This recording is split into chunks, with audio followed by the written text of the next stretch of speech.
अस्सलाम वालेकुम मास्टर साहब, ये देखें मैंने ईद का सूट दुबई से मंगवाया है और मैं चाहती हूँ इसे आप बनाएं। ये मैं ईद पे पहनूंगी। ये ईद मेरे लिए बहुत स्पेशल है।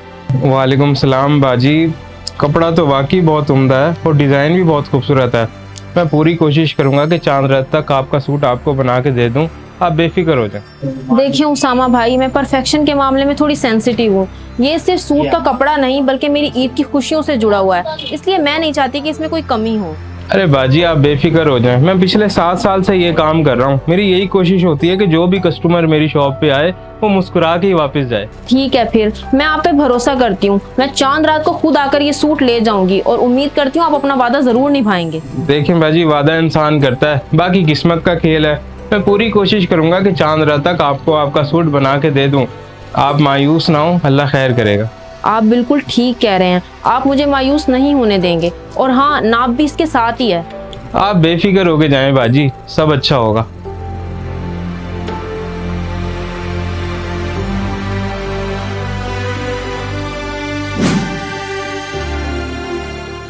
हाँ वनीजा, वो कपड़े दे आई थी टेलर को, क्या कहा कपड़े बन जाएंगे? हाँ दे आई थी, उसने कहा बन जाएगा, चांद रात को मिलेगा। काफी काम आया हुआ उनके पास, इसलिए मैंने जल्दी का नहीं बोला। हाँ तुमने बिल्कुल ठीक किया जल्दी का ना कह के। वैसे जल्दी का काम अक्सर खराब होता है। वैसे चांद रात को 8 दिन ही बाकी हैं। जी कुछ दिन ही रह गए हैं। बाकी आप बताएं, आपने अपने कपड़े उठवा लिए हैं टेलर से? नहीं, आज शाम को उठा लूंगा। उसकी कॉल आई थी कि कपड़े ले जाओ। अच्छा मैं बाहर जा रहा हूँ, तुमने कुछ मंगवाना है? चलो शाम को उठा लेना। सामान मंगवाना तो था लेकिन मुझे याद नहीं आ रहा क्या मंगवाना था। चलो जब याद आएगा आपको मैसेज कर दूंगी। है तुम्हारा दिमाग। चलो जब याद आ जाए मुझे मैसेज कर देना।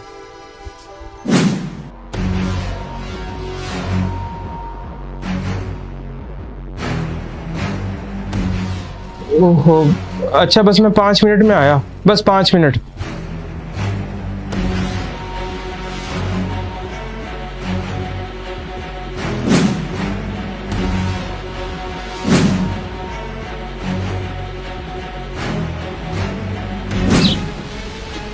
ये क्या, आज चांद रात है और शॉप बंद पड़ी है।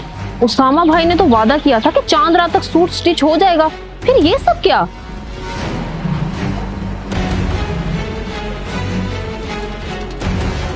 उसामा भाई, मैं आपकी शॉप के बाहर खड़ी हूँ और आपकी शॉप बंद है। आपने तो कहा था चांद रात को सूट मिल जाएगा, फिर आपने शॉप क्यों बंद कर दी? बाजी मुझे माफ़ कर दें, मेरी अम्मी की तबीयत अचानक बहुत ज़्यादा ख़राब हो गई थी, इसलिए मुझे उन्हें फ़ौरन हॉस्पिटल लेके आना पड़ा। मुझे आपकी पर्सनल प्रॉब्लम से कोई लेना देना नहीं है। मैंने आपको सूट दिया था और आपने वादा किया था। मुझे अब मेरा सूट चाहिए बस। बस बाजी, मैं अभी हॉस्पिटल से निकल के सीधा शॉप पे ही आ रहा हूँ। आप थोड़ा सा इंतज़ार कर रहे हैं। मेरी यही कोशिश होगी कि जल्द से जल्द शॉप पे पहुँच जाऊँ। मैं यहाँ ज्यादा देर खड़ी नहीं रह सकती, जल्दी आ जाओ, मेरा दिमाग घूम रहा है।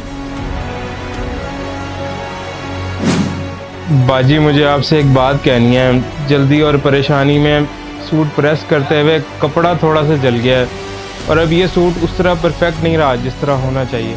क्या कहा आपने? आपको पता भी है कितनी मुश्किल से ये कपड़ा मंगवाया गया था और इसकी कीमत कितनी ज्यादा है? बाजी मैं जानता हूँ ये कपड़ा बहुत महंगा है और मुझे अपनी गलती का एहसास भी है। बस मैं क्या करूँ, उस वक्त मुझे अपनी अम्मी की परेशानी इतनी ज़्यादा थी कि मेरा दिमाग ही काम नहीं कर रहा था। बस इसीलिए मुझसे ये गलती हो गई। हर कोई अपनी गलती को मजबूरी का नाम दे देता है, लेकिन मुझे अपने सूट का नुकसान बर्दाश्त नहीं है। मुझे मेरे कपड़ों के पैसे चाहिए तो चाहिए। बाजी आपको मेरी गलती मेरी मजबूरी लग रही है, लेकिन मेरे पास इतने पैसे नहीं हैं कि मैं इसका नुकसान भर सकूं। मेरी अम्मी हॉस्पिटल में एडमिट है। मैं कुछ नहीं जानती, मुझे मेरे कपड़ों के पैसे चाहिए तो चाहिए। तुमने मेरी ईद खराब की है, तुम्हें क्या लगता है मैं तुम्हें माफ कर दूंगी? बाजी आप ऐसा करें, ये पैसे ले लें, मैंने अपनी अम्मी के इलाज के लिए रखे हुए थे।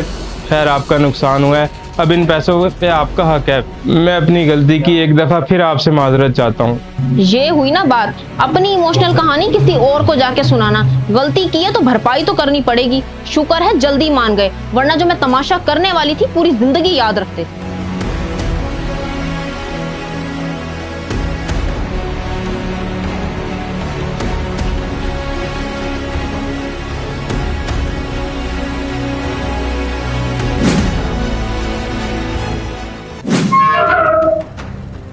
वनीजा सब खैर तो है? इतनी परेशानी में कॉल करके मुझे क्यों बुलाया?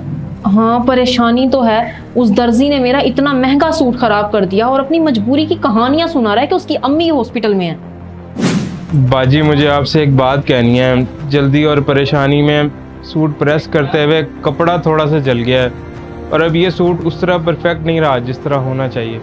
बाजी मैं जानता हूँ ये कपड़ा बहुत महंगा है और मुझे अपनी गलती का एहसास भी है, बस मैं क्या करूँ। उस वक्त मुझे अपनी अम्मी की परेशानी इतनी ज़्यादा थी कि मेरा दिमाग ही काम नहीं कर रहा था, बस इसीलिए मुझसे ये गलती हो गई। हर कोई अपनी गलती को मजबूरी का नाम दे देता है, लेकिन मुझे अपने सूट का नुकसान बर्दाश्त नहीं है। मुझे मेरे कपड़ों के पैसे चाहिए तो चाहिए। बाजी आपको मेरी गलती मेरी मजबूरी लग रही है, लेकिन मेरे पास इतने पैसे नहीं हैं कि मैं इसका नुकसान भर सकूं। मेरी अम्मी हॉस्पिटल में एडमिट है। बाजी आप ऐसा करें, ये पैसे ले लें, मैंने अपनी अम्मी के इलाज के लिए रखे हुए थे। खैर आपका नुकसान हुआ है, अब इन पैसों पे आपका हक है। मैं अपनी गलती की एक दफ़ा फिर आपसे माजरत चाहता हूँ। क्या पता वनीता, वो जो बोल रहा हो सब सच हो और तुमने इस बेचारे से पैसे भी ले लिए। अब अम्मी के इलाज के लिए उसके पास पैसे होंगे या नहीं? हाँ, मुझे भी बाद में एहसास हुआ कि वो ठीक ही कह रहा होगा। गलती तो इंसान से ही होती है, मुझे उससे पैसे नहीं लेने चाहिए थे। क्या पता वो कितना परेशान होगा अब। हाँ परेशान तो होगा, लेकिन तुम टेंशन ना लो, सब ठीक हो जाएगा। चलो मेरे साथ।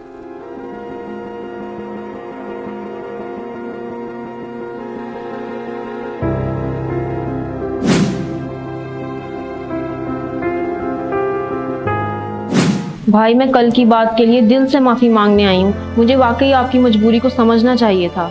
भाई जो भी हुआ हम उसके लिए बहुत शर्मिंदा है, आप हमें माफ़ कर दें। बाजी जो होना था वो तो हो गया। भाई आप माफ़ी मांग के शर्मिंदा ना करें, मुझसे गलती हो गई थी। वो अचानक अम्मी की तबीयत खराब हो गई तो उन्हें हॉस्पिटल एडमिट करना पड़ा। अल्लाह पाक आपकी अम्मी को जल्द सेहत दे, आमीन।